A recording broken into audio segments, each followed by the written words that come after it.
Well, greetings and salutations, everybody. Welcome to the best day movie related show on the planet Earth, the John Campea Show, coming to you from right here on my YouTube channel. I'm, of course, your host, John Campea. It's an awesome honor and privilege to have you guys joining me here today, as it is every day, as we, a bunch of friends standing around a virtual water cooler talking about our favorite things in the world, movies and movie news and all that sorts of stuff. Now, you might notice I am back in the home studio today.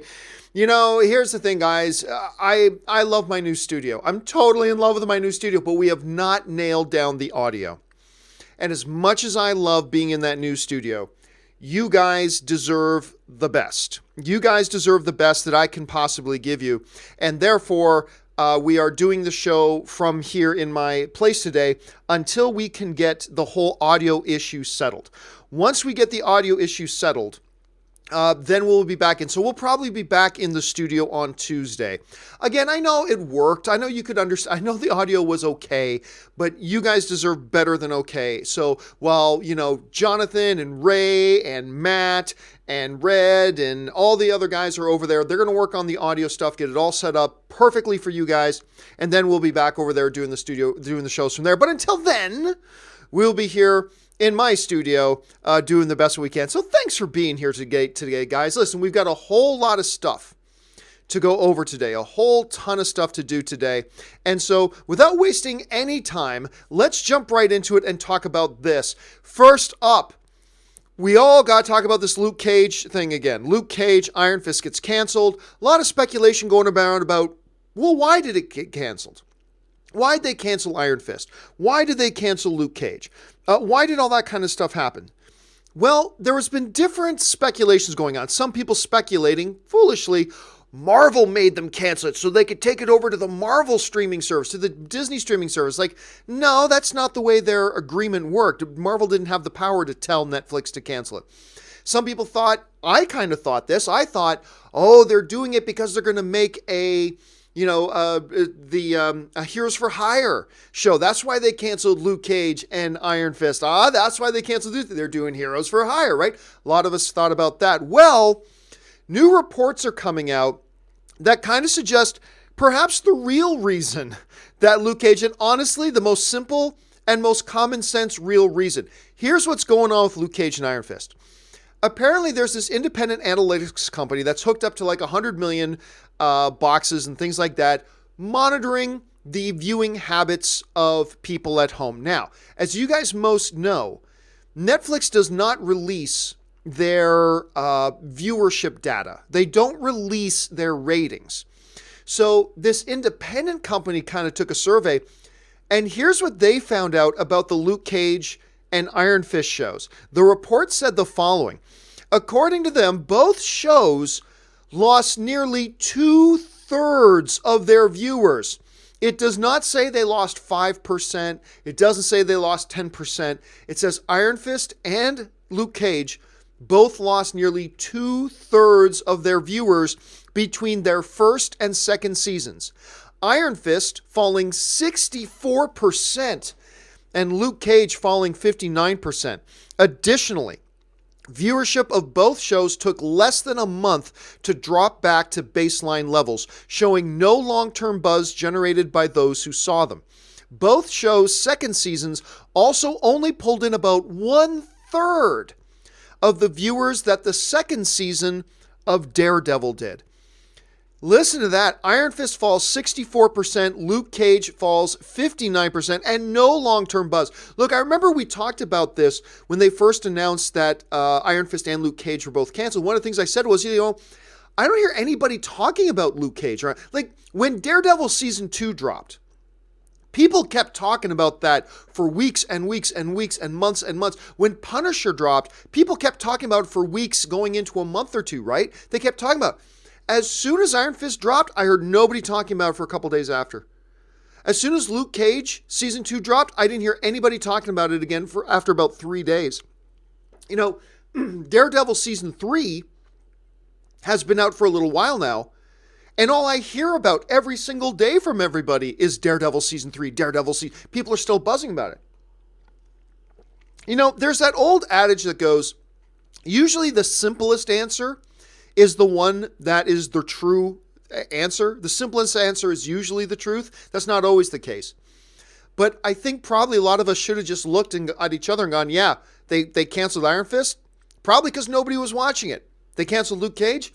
Probably because nobody was watching it. And apparently nobody was watching it. And if you had a show that dropped 2/3 of your viewers from season 1 to season 2, you wouldn't finance a third season anyway. So it looks like the answer is here, guys. It looks like it's pretty straightforward. Are any of you guys surprised by that? Jump down to the comment section and let me know what you think about all that. All right, another thing off the top here before we get to our email questions is this. There's been a lot of talk about a Bad Boys 3 going on for years. People have been talking about a potential Bad Boys 3 for years and years and years and years, right? It's been going on. It is happening. It's not happening. They got director attached. The director walked away. New director's attached. Will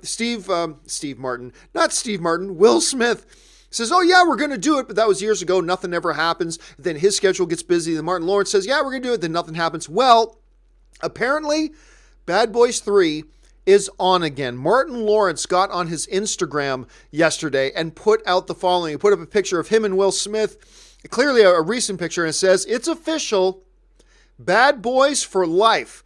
Hashtag Team Marty Marr, hashtag Bad Boys for life, at Will Smith, hashtag we back. So according to Martin Lawrence, who is, a primary person in this whole equation, Martin Lawrence is saying Bad Boys 3 is on. Now, the reports had started going around recently that they were looking at doing Bad Boys 3 and start shooting Bad Boys 3 sometime early in 2019. The problem was Martin Lawrence hadn't been signed up. We never got really firm commitments from Will Smith. But apparently, according to Martin Lawrence, it's game on. Now, before we get too excited, let me just remind all of us that we have heard that this is definitely happening from other people before, only to see it not happen. So there's that. But for now, it looks like Bad Boys 3 is in motion. It looks like it's going to happen. Are you guys happy about that? I'll be honest with you. I think it's too little too late. I don't think this movie, even if it does get made, and I don't even think it's 100% guarantee that it gets made, but even if it does get made, I'm not convinced right now that it's going to be all that big of a hit. I'm really not. Hopefully it will be. Fingers crossed it will be. But I'm not convinced at this point that it would be that big of a hit. Anyway, I just think it's coming too late. Like, when was the last one? Like 2004, 2005? Something ridiculous like that. Now, that doesn't mean all movies can't come back after a decade or more off. I just don't sense the hunger from the general movie audience for Bad Boys 3. But maybe I'm wrong about that. Are you guys excited about this? Jump down to the comment section and let me know what you think. Okay. With that out of the way, let's go on now to our main topics. How do we select our main topics here on the John Campea Show? It's simple. You guys select them. And how do you select them? Easy. You email your topics and questions to me simply at john@thejohncampeashow.com. That's john@thejohncampeashow.com. Put the word topic in the subject line.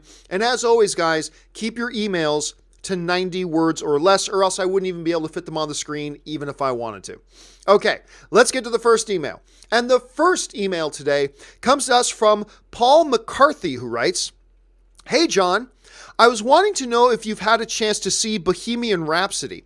So far, it only seems to be getting mediocre reviews, which is kind of disappointing because I've been dying to see it. What did you think about it? All right. Thanks a lot for the question, man. And as a matter of fact, yes, I have had a chance to see Bohemian Rhapsody. It opens, I think, pretty much nationwide tonight is when it opens.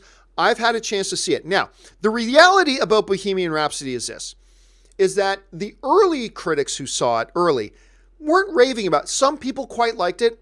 Some of the critics thought it was great. Some of the critics thought it was okay. And a bunch of the critics thought it wasn't very good. Overall, though, the last time I checked, Rotten Tomatoes had Bohemian Rhapsody sitting at 58%. Now, that means that more than half the critics like it. More than half the critics like it. But not as many as I think a lot of us were hoping for, because I personally really love the trailers. So, I know I was hoping to see that the critics liked it more, but hey, more than half of them liked it, so I knew there might be a decent chance that I would like it too. So I went in to watch it with Anne, and I'm going to tell you what, guys. I love this movie. I love Bohemian Rhapsody. It's a wonderful film. Now, don't get me wrong. I'm not saying it's a top 5 of the year. I'm not. It's not top 5 of the year. It may or may not even be in my top 10 right now. Maybe or maybe not, but maybe even not. Probably not in my top 10. But it's a wonderful film. And look, the one thing that most people are agreeing on, even those who don't like Bohemian Rhapsody, the general consensus amongst most people is that Rami Malek as the lead, as Freddie Mercury, is amazing. He's fantastic in this movie. He's absolutely, if he doesn't work, clearly Freddie Mercury, I mean, it's really a Queen movie, but the heart and the soul of it, and the centerpiece of the movie is Freddie Mercury. And so if Rami doesn't work as Freddie Mercury, nothing in this film works. Nothing in this film works.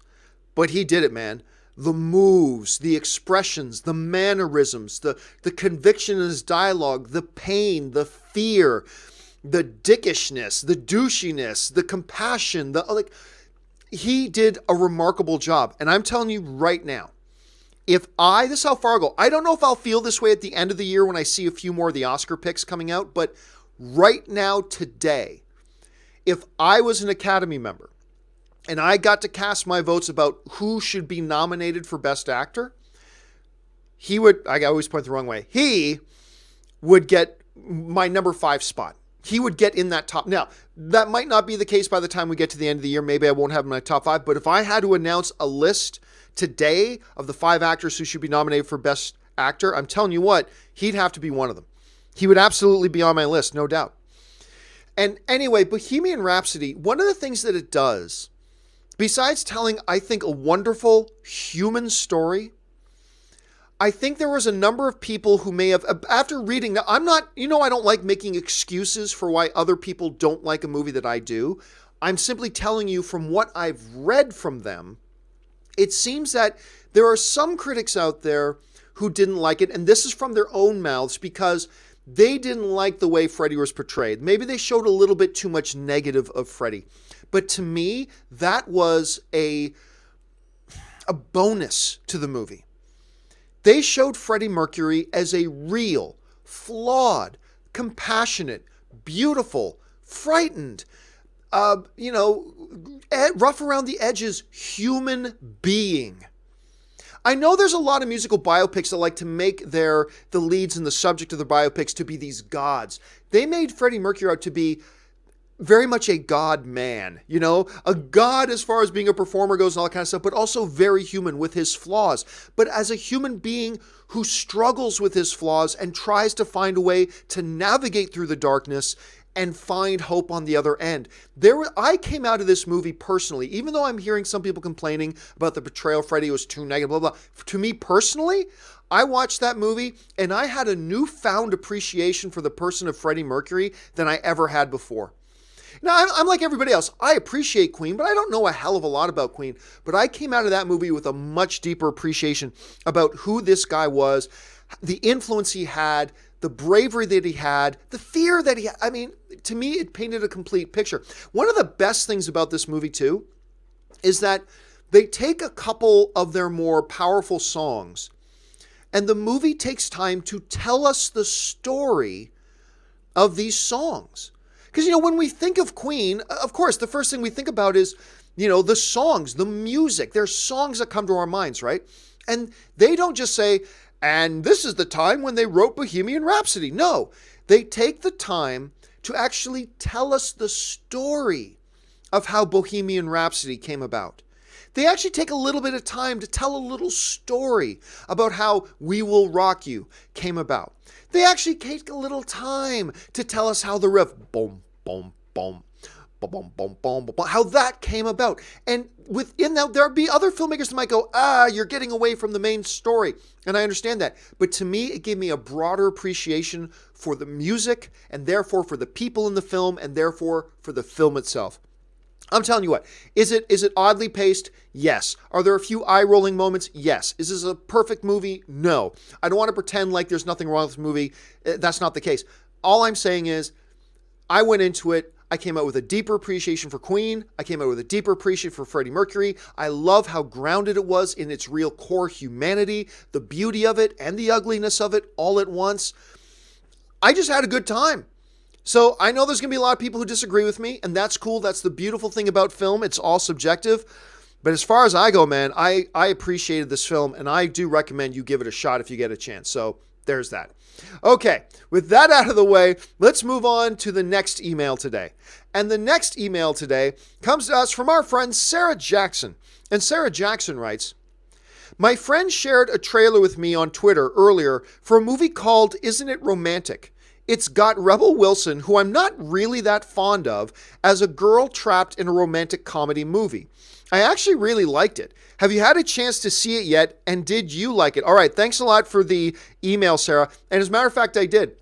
I had a chance to see this little trailer just drop kind of out of nowhere with Rebel Wilson, who we have not heard a lot from recently. As a matter of fact, the last time I saw Rebel Wilson, it was live on stage at the Hollywood Bowl. She played LeFou in a live performance of Beauty and the Beast. It was Zooey Deschanel as Belle. It was Taye Diggs as Gaston. It was wonderful.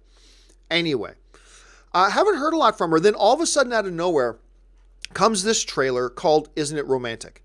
And the basic notion, as Sarah kind of put in her email, was Rebel Wilson plays this girl who bangs her head, and then when she wakes up, she realizes she is now, it's a little Groundhog Day, as she is trapped inside a PG romantic comedy.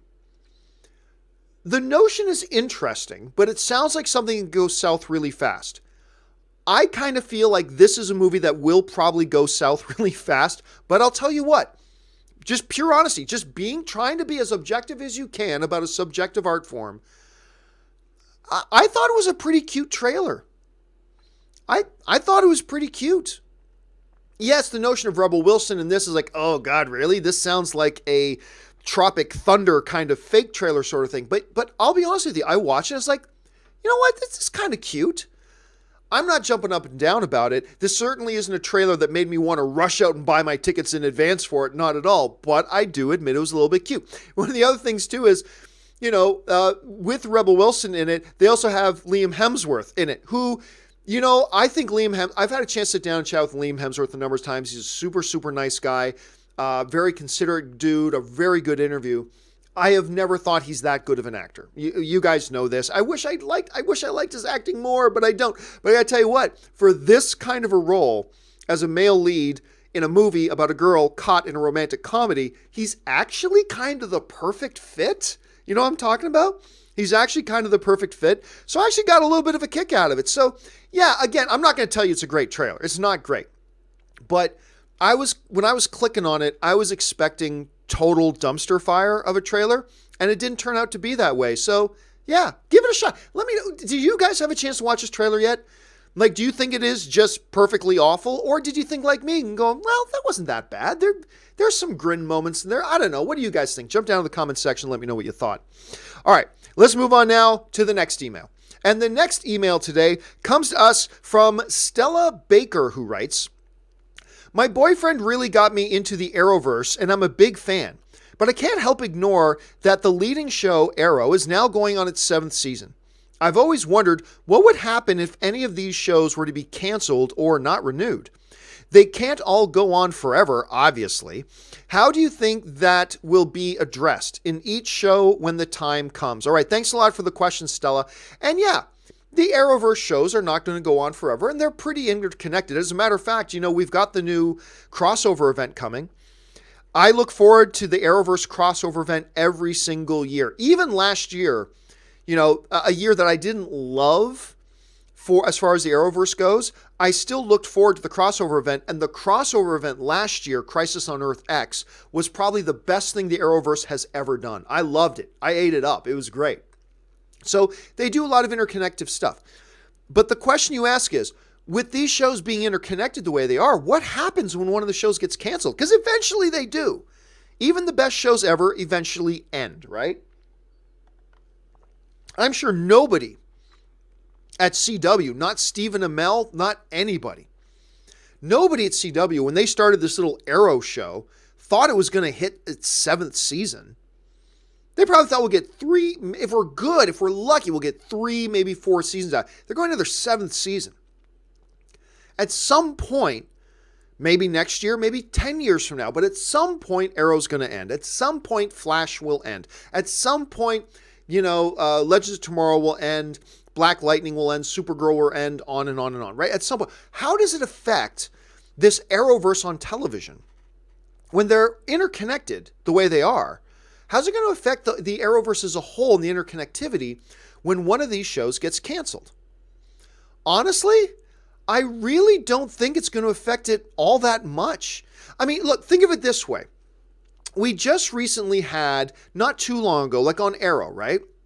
We had Constantine from his show that was canceled, and he's just able to breeze in. And the reality is, even though the Arrowverse has these crossover events, and from time to time they'll mention each other and stuff like that, the reality, the shows are not all that interconnected at all. They're really not all that interconnected until it comes time to do the annual crossover event. They'll mention each other once or twice, but it's not like every 3 episodes Oliver shows up in Star City to help out whoever. You know, it's not like that happens. It's not like Flash shows up to help Oliver every 3rd or 4th episode on Arrow.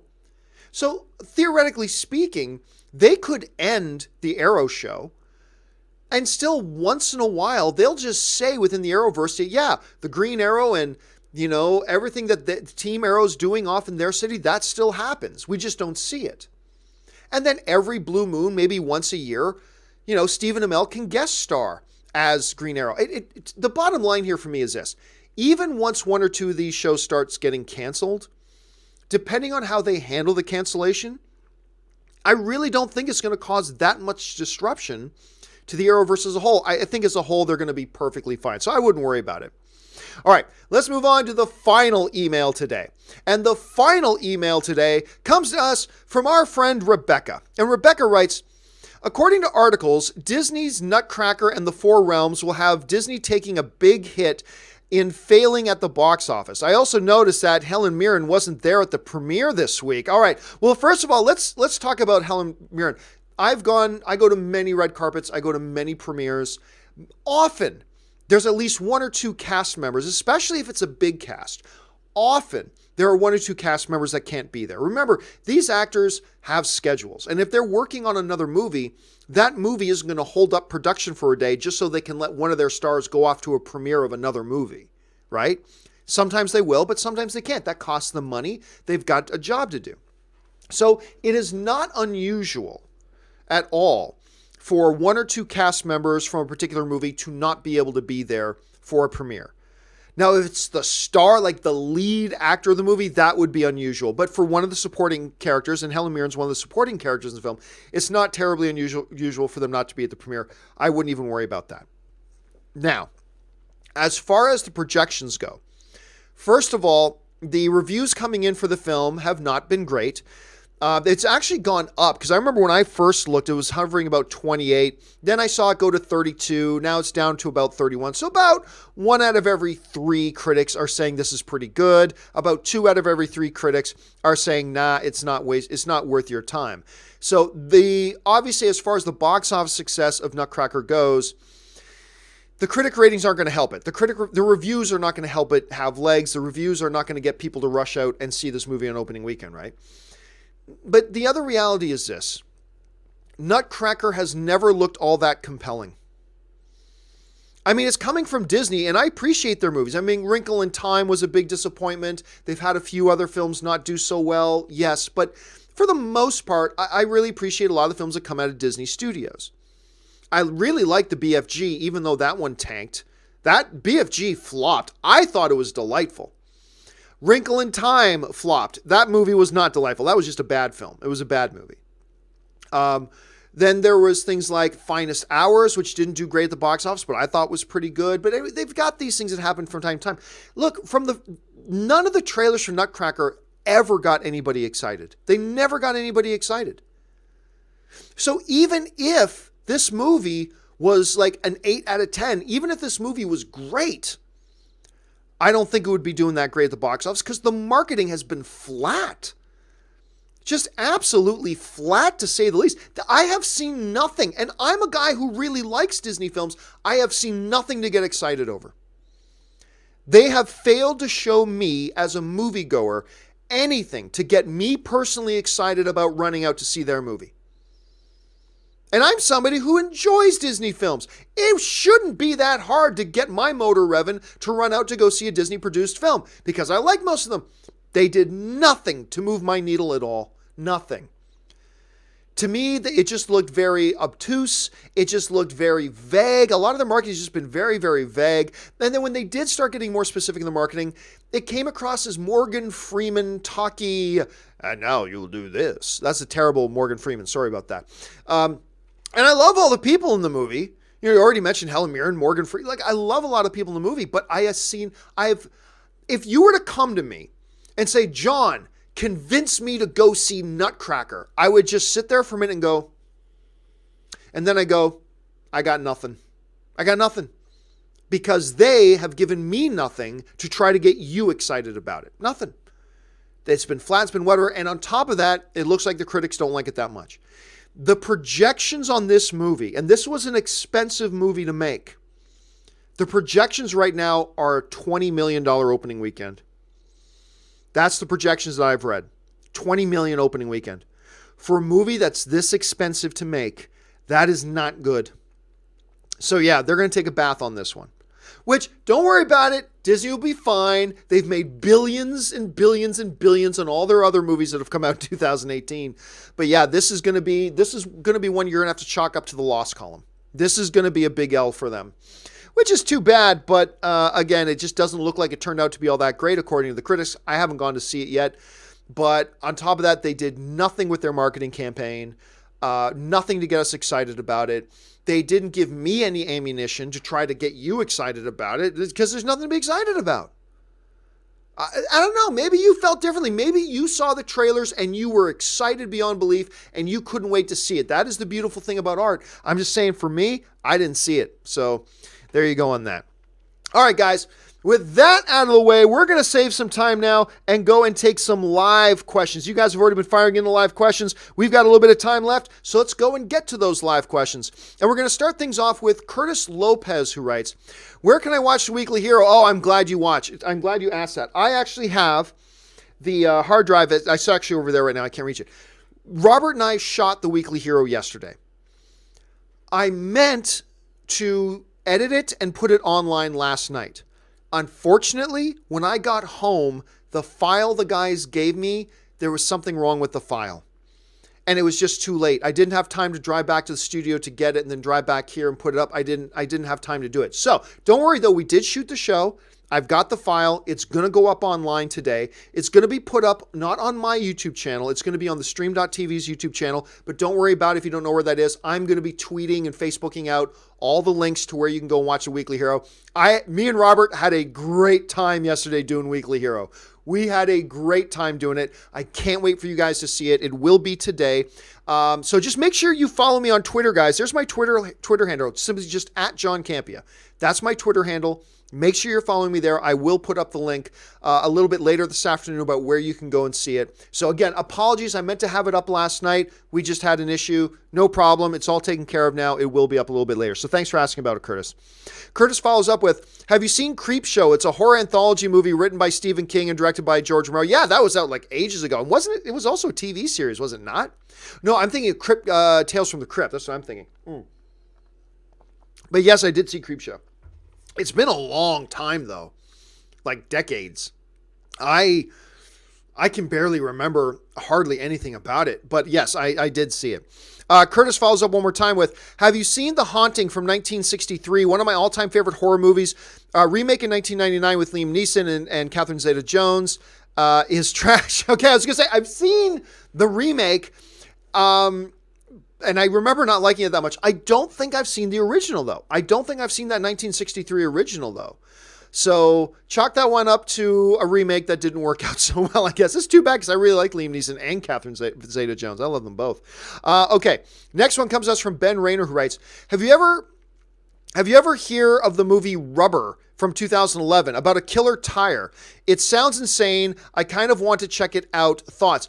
I did hear about it because I remember it was either on the movie blog or on AMC. I can't remember which one, but we did a story about it. I remember doing a story about this little movie. It's like, think Attack of the Killer Tomatoes, but with tires, and it's called Rubber. I never saw it. I don't think anybody saw it. So I certainly never saw it, but I remember doing a story about that years ago, and as ridiculous as it sounds, it's a real thing if I'm not mistaken. All right, Kevin Brown writes, forget Daredevil. Screw it. I'm a huge Daredevil fan, and I'm saying watch The Haunting of Hill House now. Hand to God, you won't be disappointed. Well, look, I've seen the first episode. I've seen the first episode of Haunting of Hill House. I actually quite liked it. Ray can't handle horror at all. And he's addicted to this show now. Ray's addicted to this show now. He's like, dude, I'm up to episode 4 now. This thing is, I'm like, really? You can't watch horror. But it's so good. It's so good, says Ray. So I'm going to get back on it. Like, again, as I said, I've seen episode 1. I'm not going to watch any more of it till I watch Daredevil Season 3, because I want to do a Daredevil Season 3 spoiler discussion video on Saturday, but I got to watch all of Daredevil Season 3 here pretty quick. So that's going to come first, then I'll get caught up on Haunting of Hill House. Curtis Lopez writes, the show Haunting of Hill House is based off it. Oh, really? I didn't realize. I'm sure, assuming you're going back to that, The Haunting or whatever that movie was called. I didn't realize that. Let's see. Ricardo Ramirez writes, last night I finished Sons of Anarchy, season 5, episode 3, where my favorite character, you know what? Sorry, I appreciate what you're writing there, dude. But for anybody who's interested in watching Sons of Anarchy, that's a really big spoiler. So I got to kind of zoom by it. My apologies, dude. I want to talk about it so bad. But I got to zoom by that. I'm sure you understand. My apologies, man. Donaldo Martinez writes, I hope you get to watch Castlevania Season 2. It's great. I was one of the first people to watch Castlevania Season 1. And I was pretty damn happy with it. I mean, I don't know why. It was only like 4 episodes, Season 1. So I thought they kind of chimped out on a little bit there. But yeah, I am looking forward to watching Season 2. But like I said, I got a hell of a lot of other TV I get caught up on first. Kevin Brown writes, we are fighting robots. I have a bow and arrow. Oh, I can't remember what's that. We're fighting robots. Was that Age of Ultron? I'm not sure. I can't remember. That does sound familiar, but I cannot remember now. You stumped me that time. You got me stumped. Let's see. Kevin follows up. Why do you fight it so hard, Earl? Again, I don't know what that one is. You got me again. Ben Hayusa writes, had such an awesome Halloween month, John. We watched nothing but horror films like The Conjurings, It, Lights Out. Oh, I love Lights Out, etc. Went to a haunted house the first time on Saturday, Halloween movie on Sunday, and a Halloween feast last night. That is a good couple of days, man. And you know, it's funny. Somebody brought this up the other day. There has really been a great resurgence of really good horror in the last couple of years. Like talking about things like Don't Breathe, like Lights Out, It. Obviously the new Halloween is fantastic. A lot of stuff that Blumhouse has been doing. There's been like a really nice little resurgence in some real quality. Because I remember there were like years, like stretches of years that you would go between watching a horror movie and go, oh, that one was really good. Like years. Now it seems like we get a couple of really good ones every year. And it's really great to see. And I think it's just going to grow the appreciation for the genre itself, because we're getting some really good, we're still getting a lot of crap, but we're also getting some really good stuff mixed in there too. So yeah, it's a good thing. But yeah, Ben, that sounds like a great time. And Halloween feasts are almost as good as Thanksgiving Day feasts. Let's see. Ben follows up with, now that it's November, the movies I'm looking forward to are Overlord, Bohemian Rhapsody, which I will see this Saturday, and especially Creed 2. I mean, yeah, Creed 2. That is easily my number one film that I'm looking forward to this month is Creed 2. Look, you know what? I admit it. I said when they first announced the first Creed movie, I said this is a bad idea. I did. Now, to be fair, I think a lot of us see, nobody will admit to it now, but a lot of people said that, but nobody will admit it. I'll admit it. I said this Creed movie, this is a bad idea. And oh my God, I love that movie. That movie's so good. And it doesn't matter how many times you watch it, it just keeps getting better. And it got Stallone an Academy Award nomination, right? It's so good. The trailers for Creed 2 look phenomenal. I can't wait to see it. Easily the number one movie I am most excited about is that. I'm also looking forward to Overlord. Obviously, I've seen Bohemian Rhapsody. I think a lot of you guys will enjoy it. But yeah, Creed 2, that's the one that's highest on my list. All right. ZOMG Ruler writes, Conjuring, Hellraiser, Dale and Tucker versus Evil last night. Oh, that's a nice one. Dale and Tucker versus Evil is I've told my story about Dale and Tucker versus Evil and Alan Tudyk many times, so I won't tell the story again right now. But that is a fun little movie. I mean, it's difficult to qualify Tucker and Dale versus Evil as a horror. It's got horror motifs in it for sure, but it's really a comedy, but still quite good. That's a really good night to watch on Halloween, ZOMG. That's a nice lineup for a Halloween night viewing.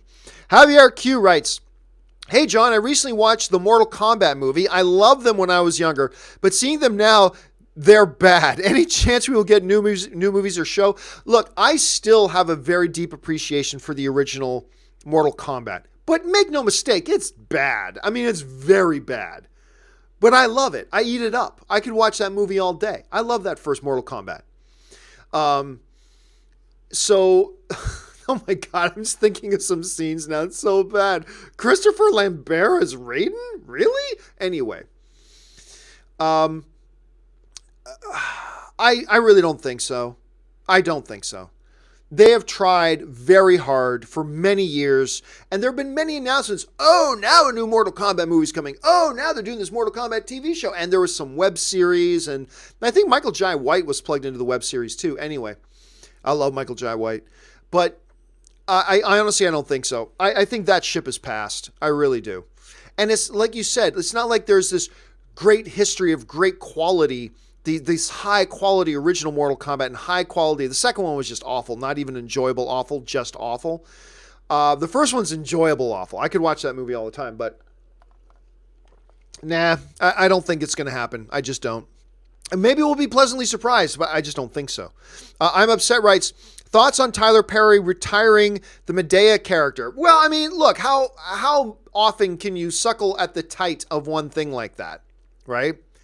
Look, you can say whatever you want about those movies. They have made Tyler Perry a very rich man. So you and I can sit there and complain about. By the way, Tyler Perry is one of the nicest guys I've ever met in this business. One of the nicest guys I've ever met in this business. Seriously good dude.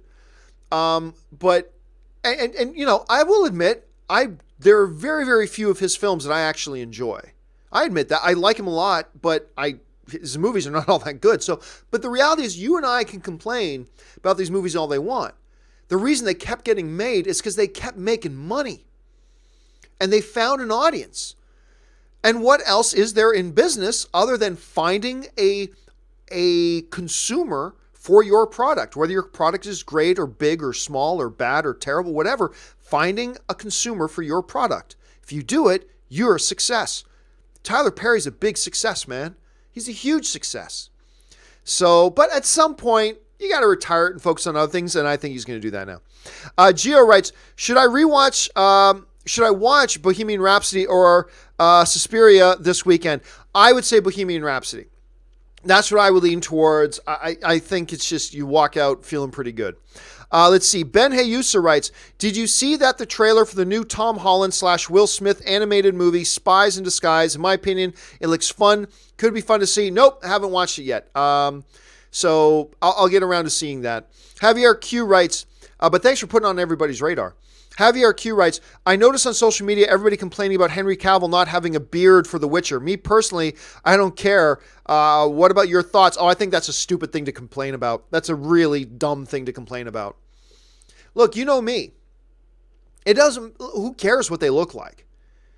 Let me ask you this. You think if he had a beard, but this show is bad, that him having a beard would make the show good? If the show's good and he doesn't have a beard, does that make the show bad? And we don't know the time period of this. I mean, look, I keep talking about how this show is based on the video game.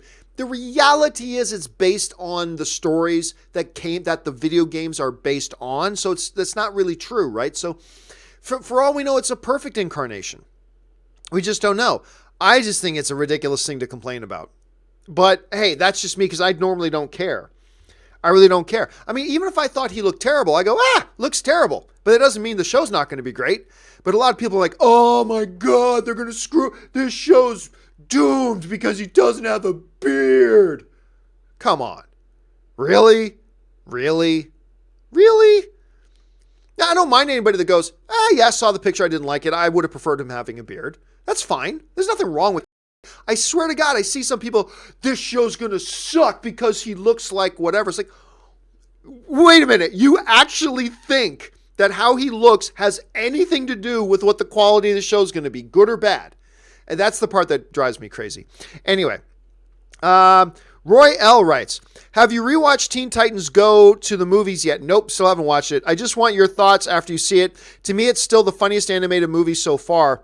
I'm going to guess you mean so far this year. I have a hard time believing that. But look, Teen Titans Go is one of those things, to me, it looks like utter trash. The marketing of the trailers, I'll use this word, seriously, they were pathetic. They were awful, lowest common denominator trash. But then to my surprise, I heard from a bunch of people who did see go, you know what? It's actually pretty good, including a lot of people that I know and trust. They were like, yeah, I saw Teen Titans Go and, yeah, it looked like trash, but it's actually pretty good. I mean, and so I've heard from a number of people it's pretty good. So I am morbidly, I'll qualify it as this, Roy. I am morbidly curious to see it. Just because so many people I know have seen it and they actually say they like it. So I heard one guy describe it to me as, it's Deadpool in style. It's Deadpool for kids, is what kind of the retort I heard from somebody I know. So I am curious to see it. I am curious to see it, but no, I haven't had a chance to get out and see it yet.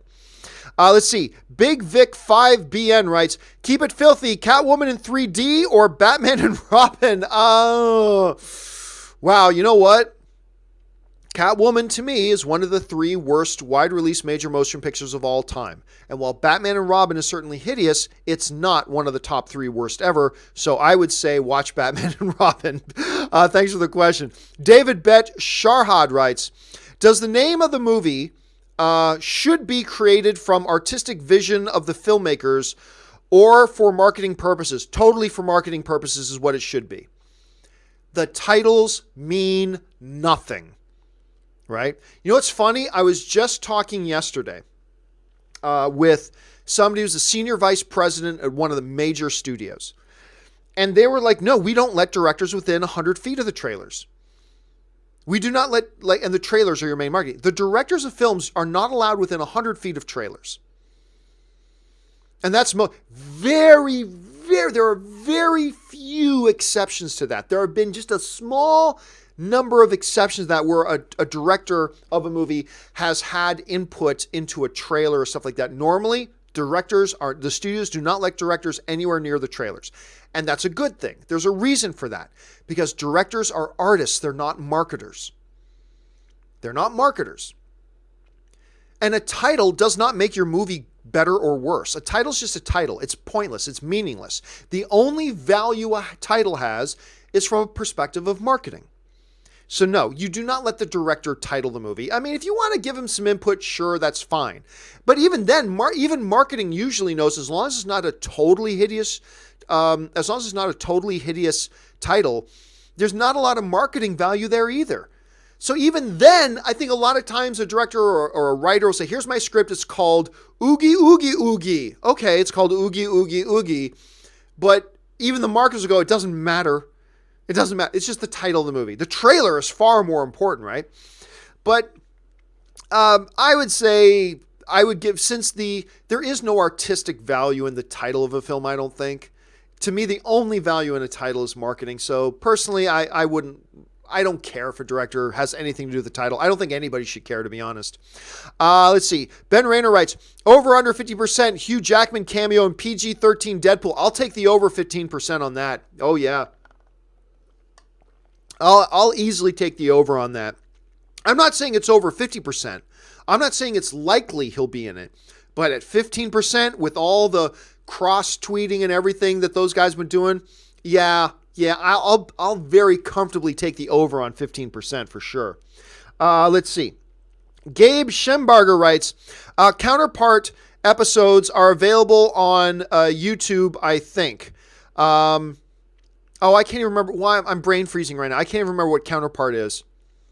There you go. Sorry, every once in a while I brain freeze. That's what happens when you're trying to do a live show and think about 40 different questions at once. Sorry about that, man. Michael Morgan writes, John, I live in Ohio. I see movies on weekends and before 4 p.m.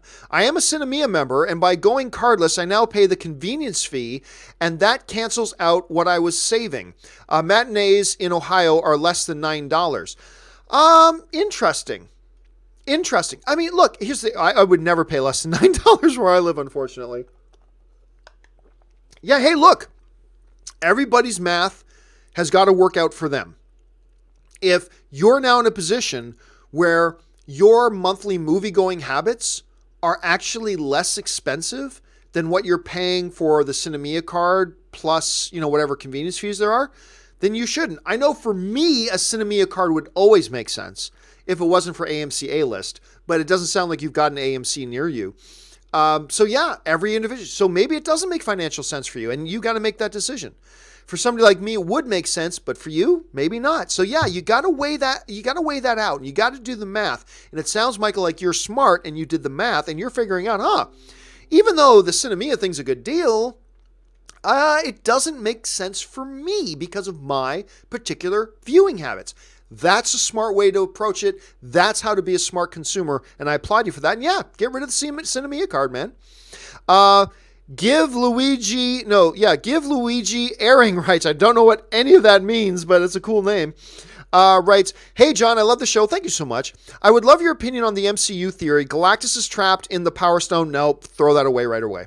Any MCU theory that involves anything from the Fox universe right now, throw it away. Just throw it away because it's BS and it's nonsense.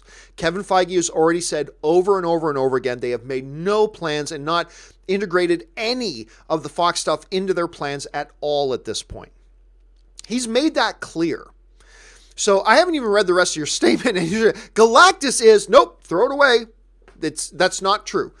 Could maybe later they do something? Maybe, but as of right now, it's not true. But anyway, let me finish reading your post.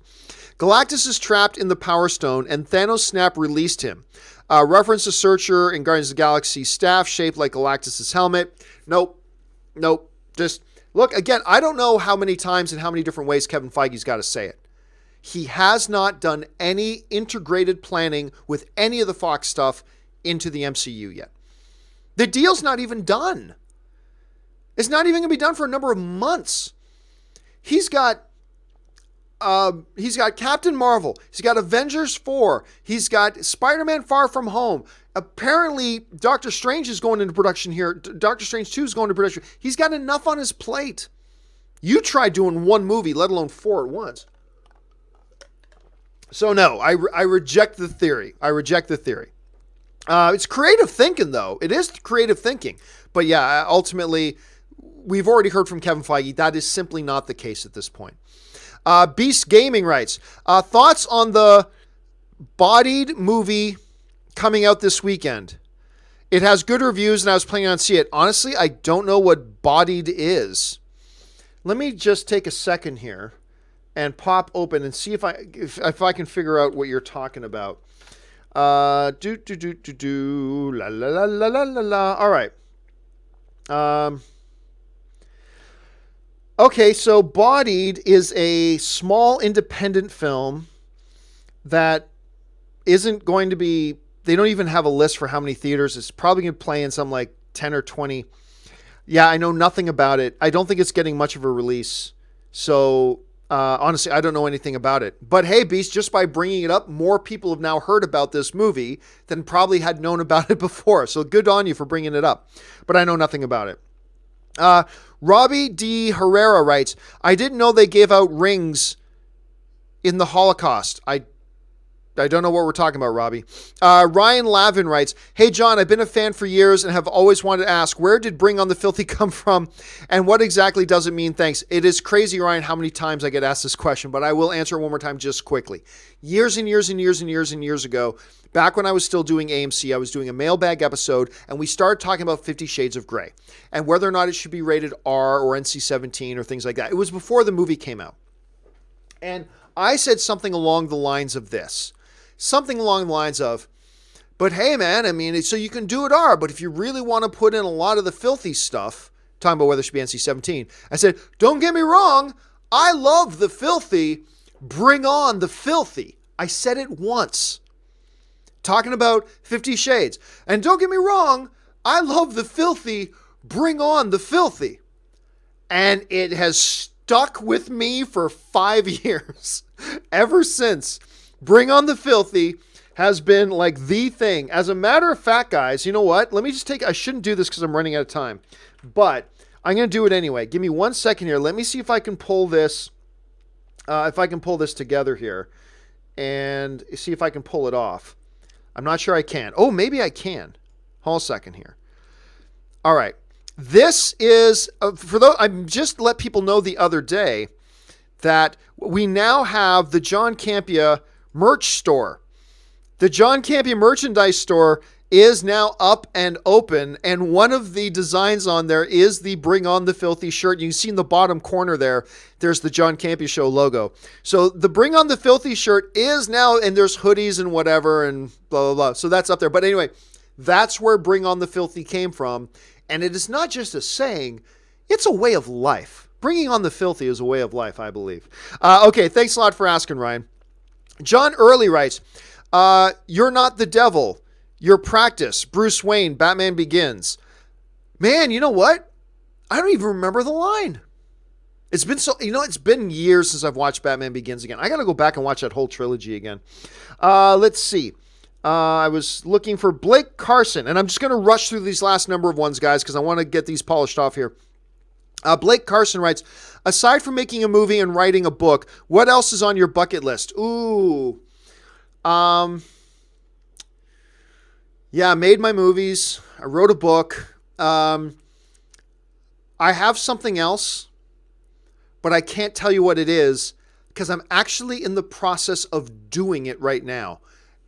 I know that sounds ambiguous. Forgive me, but I need to keep things under wraps for another 6 months to a year.